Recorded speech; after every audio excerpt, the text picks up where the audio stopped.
Bricks সম্মেলনে যোগ দেওয়া হলো না কলকাতার মেয়রের, শেষ মুহূর্তে বাতিল হলো তার সফর। উল্লেখ্য, ব্রিক্স সম্মেলনে যোগ দেওয়ার আমন্ত্রণপত্র পেয়েছিলেন কলকাতার মেয়র তথা মন্ত্রী পুরমন্ত্রী ফিরহাদ হাকিম।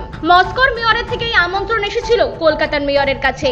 সারা দেশের মধ্যে একজন মেয়রই এই গুরুত্বপূর্ণ সম্মেলনে যাওয়ার সুযোগ পেয়েছিলেন। 17 থেকে 21 সেপ্টেম্বর মস্কো সফরে যাওয়ার কথা ছিল ফিরহাদ হাকিমের, তবে শেষ মুহূর্তে কেন্দ্র সরকার তা বাতিল করলো।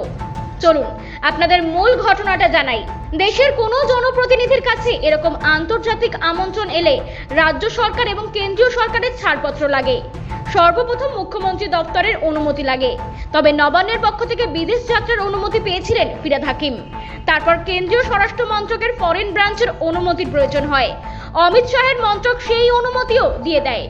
অবশেষে চূড়ান্ত অনুমোদনের জন্য মুখ্য সচিবের পক্ষ থেকে কেন্দ্রীয় বিদেশ মন্ত্রকের কাছে অনুমতি চাওয়া হয়, কিন্তু এস জয়শঙ্করের মন্ত্রক সেই অনুমতি না দেওয়ায় শেষ মুহূর্তে মেয়র ফিরহাদ হাকিমের মস্কো যাত্রা বাতিল হলো। জানা গিয়েছে, রাজনৈতিক দৃষ্টিকোণের দিক থেকে বিচার করে তাকে এই ছাড়পত্র দেয়নি বিদেশ মন্ত্রক। তবে এর নেপথ্যে রাজনৈতিক দ্বন্দ্বই দেখছে রাজনৈতিক মহলের একাংশ। ব্যুরো রিপোর্ট, আরবি নিউজ।